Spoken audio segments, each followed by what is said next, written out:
There's a kind of person who walks through life with their skin turned inside out.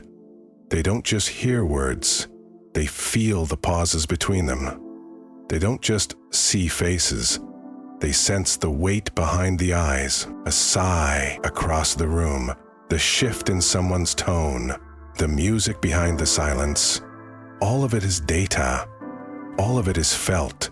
These people are often told they're too much, too sensitive, too emotional, too intense, but what they really are is attuned in a world that rewards detachment and praises the appearance of control. They are the quiet witnesses to what's really happening beneath the surface. They notice things others don't. Not because they're looking harder, but because they can't not feel. But sensitivity, real, unfiltered sensitivity, has become inconvenient.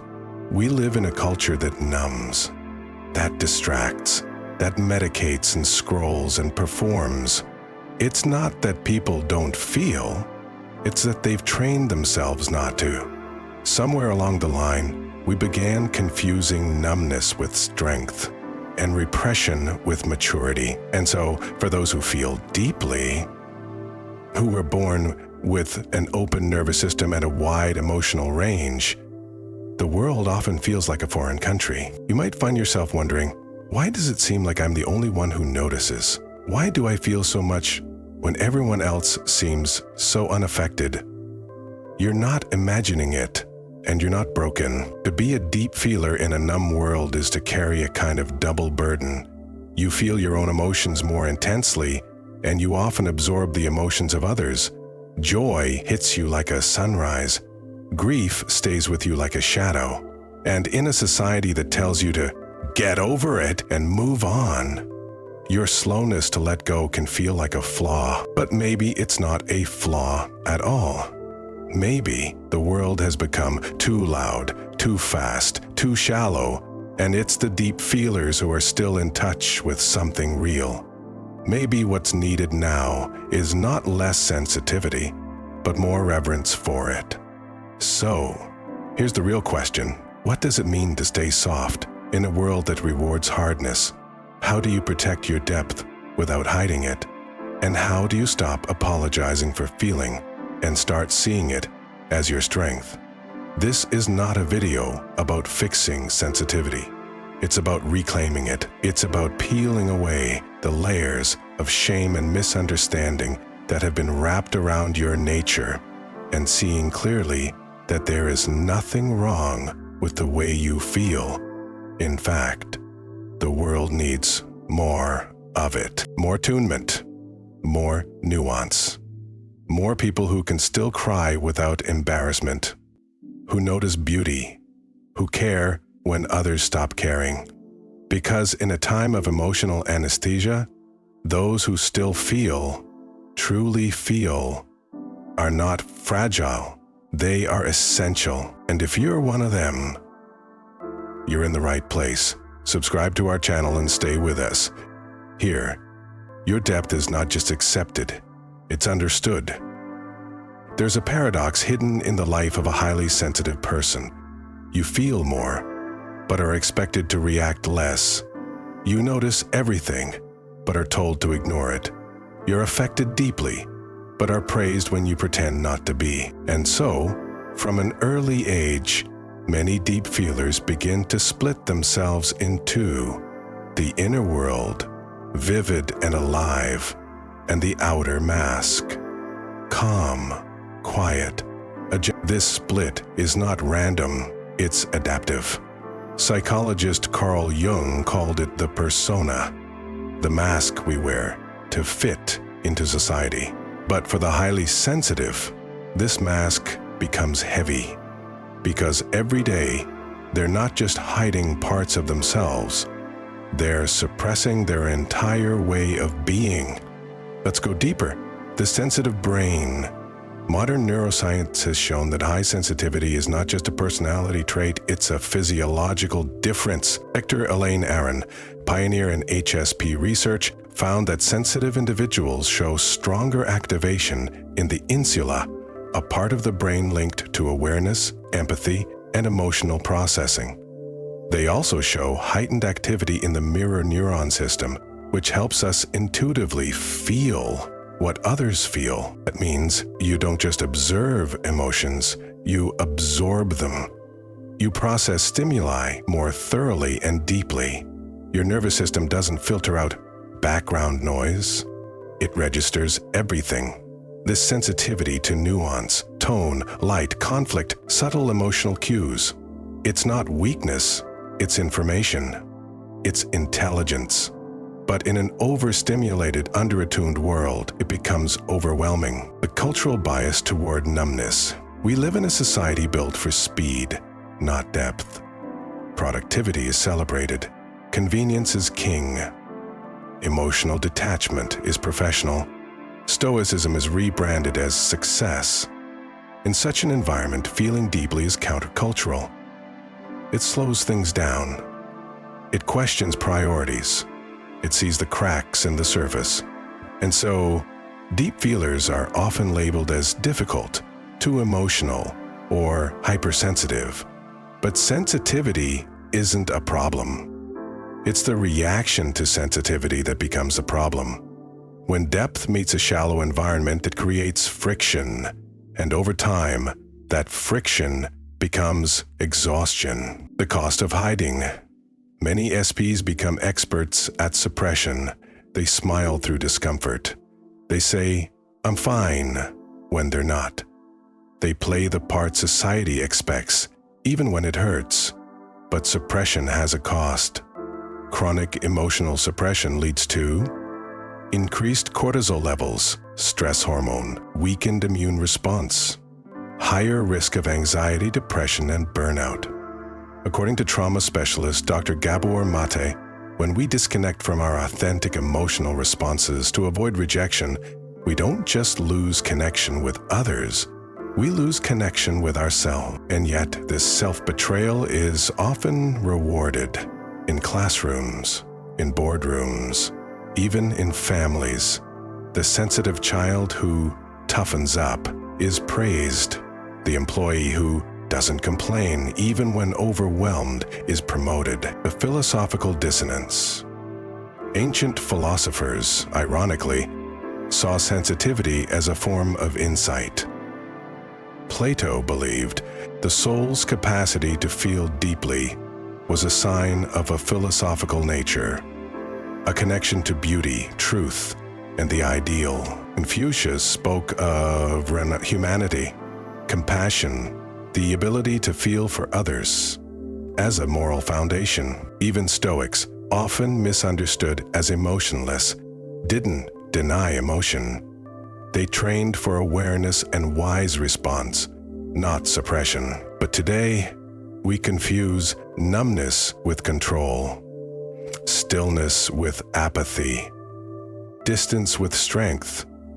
And so we exile the sensitive, not physically, but emotionally. We tell them their reactions are too much, when in fact they may be the most accurate response to a dysfunctional culture. What's really going on? Here is the hidden problem. We have created a culture that rewards detachment and punishes authenticity. And deep feelers, with their openness, vulnerability, and responsiveness, challenge that system simply by existing.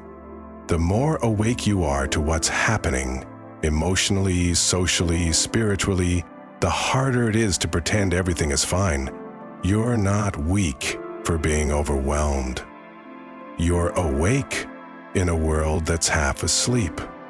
And that's not a flaw, it's clarity. Because on the outside, you look composed. You smile, you function, you carry on. But inside, there's noise.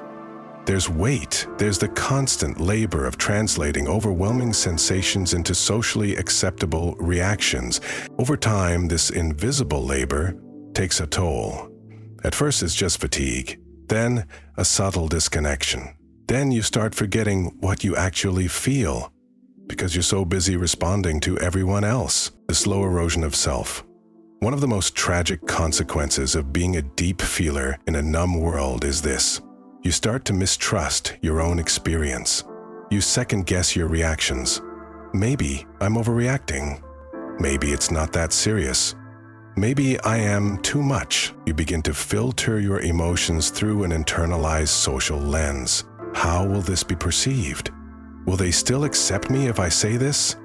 Will they think I'm weak? Little by little, your internal compass dulls.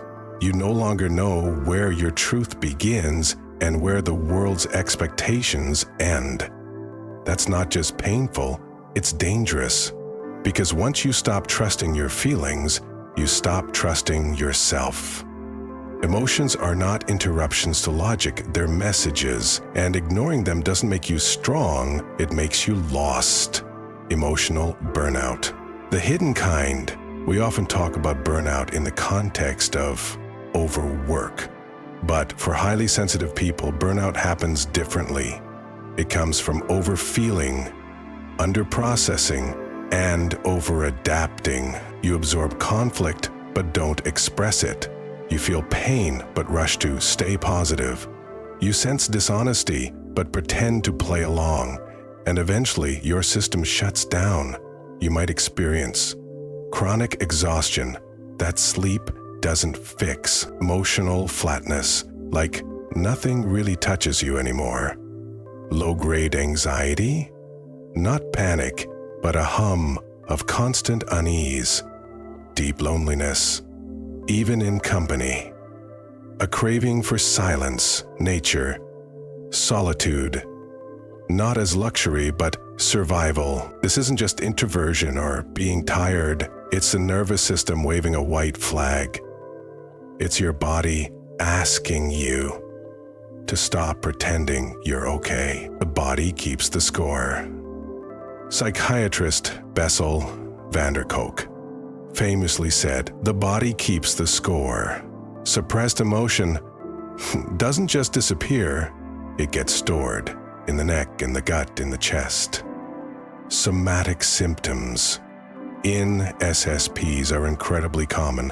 Migraines, IBS, muscle tension, autoimmune flare-ups, panic attacks with no clear trigger.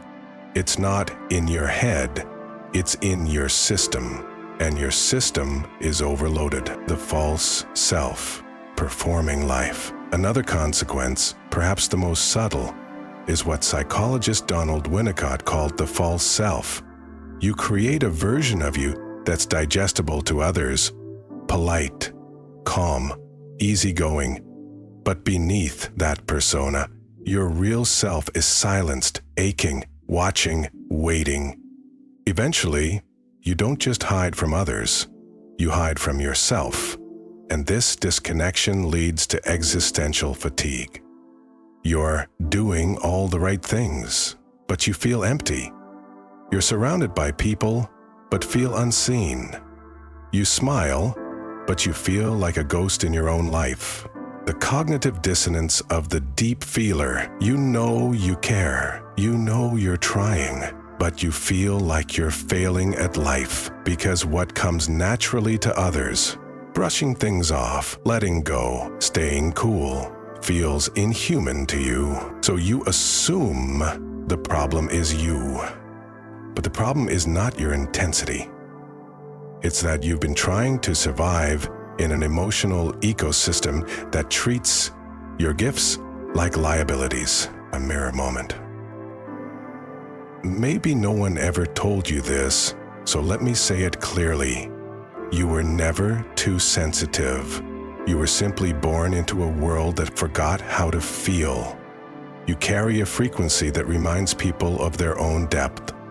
Some are moved by it, others are threatened by it. But it is not your job to shrink yourself to make others comfortable. It's your job to stay alive. Emotionally, spiritually, sensorially, even when the world wants to sedate itself. There comes a moment in every sensitive person's life when silence becomes unbearable, not the silence around them, the silence within, the silence where their truth should be, the space left empty by years of shrinking, nodding, enduring. And then something shifts. Not a scream, not a war cry, but a quiet, steady rebellion. A decision. I won't abandon myself anymore. That's where freedom begins. Not in changing who you are, but in reclaiming what was never broken to begin with. Stop shrinking, start centering. The first act of rebellion is to stop apologizing for what makes you, you. Sensitivity is not a burden to carry. It's a center to return to.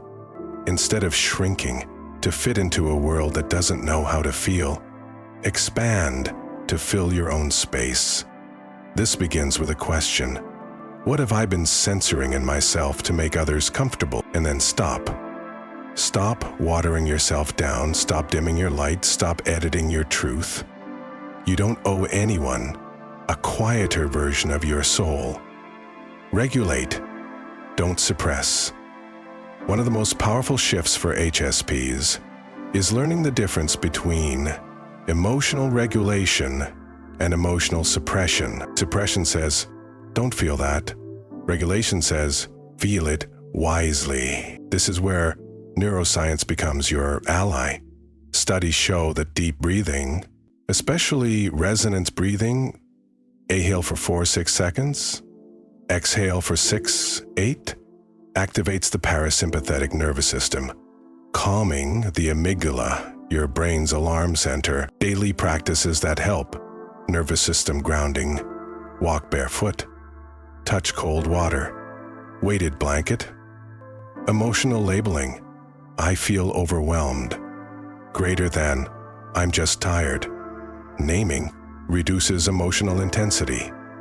Regulation rituals: use music, nature, scent to reset overstimulation. You don't have to stop being sensitive. You just have to learn how to stay safe while being open. Build boundaries like a gardener, not a prison guard. A common myth is that sensitive people are bad at boundaries, but that's not true. You're not bad at boundaries. You've just been taught that love means self-abandonment. But what if boundaries weren't walls, but containers for your energy? Build boundaries not to keep people out, but to keep your essence in. Try this. Before social events, ask yourself, what do I want to give and what do I want to protect? Practice saying small no's. I need some quiet. I'm not available for that. Let me think about it. Create recovery space after emotional output.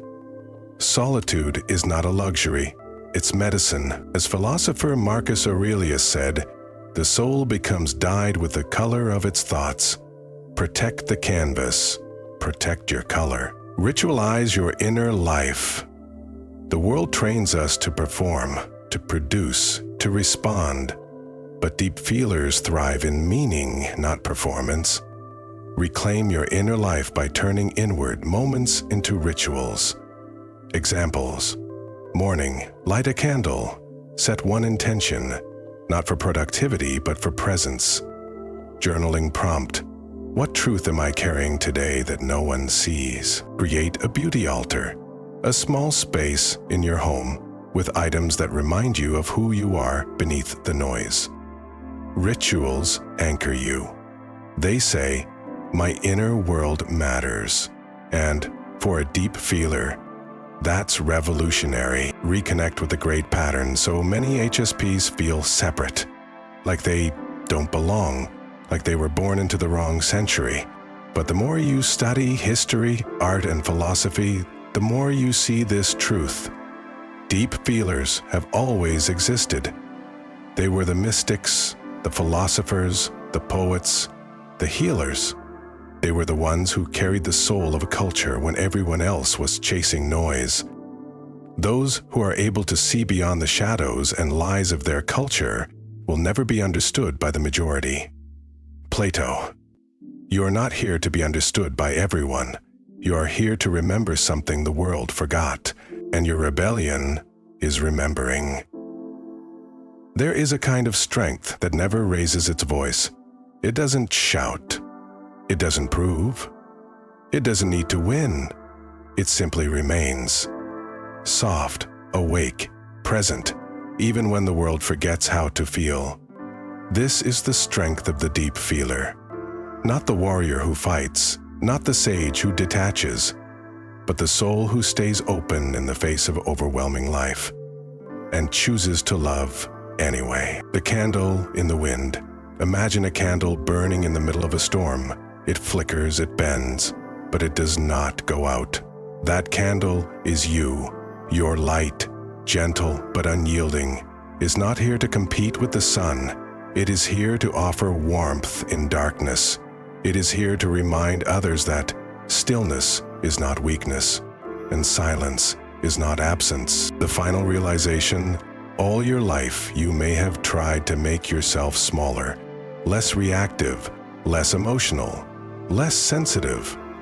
But what if the entire point was not to shrink, but to stretch? What if your capacity to feel is not a liability, but your gift? Not something to heal from, but something to honor? What if your depth is not a wound, but a doorway? The wound is the place where the light enters you. Rumi. The final truth is this: you were never meant to fit in, you are meant to illuminate a new way of seeing. You are not too much. You are exactly as much as you are meant to be. Your intensity is clarity. Your sensitivity is intelligence. Your tears are not signs of failure. They are evidence that your heart still works in a world that's gone numb. To be this kind of person, one who notices, who cares, who aches with the suffering of others, is not to be weak. It is to be alive in the highest sense. Because in the end, what else is life for, if not to be fully felt? Let this be your permission. So let this be your permission slip. To feel deeply without shame, to cry without apology, to need more rest, more quiet, more meaning, and to claim it. To say no to noise and yes to depth. To stop performing and start being. You don't have to toughen up to survive. You have to soften inward and build a life that honors your tenderness. And if you ever feel alone in that, you're not. This channel is here for people like you. Sensitive, perceptive, deep. People who were told to be quieter, but are finally learning to listen to their own inner voice. So if something in this video resonated with you, stay with us, subscribe, and know you don't have to change your nature to have a place in this world. You only need to stop hiding it. Because in the end, the world doesn't need more noise. It needs more people who still feel.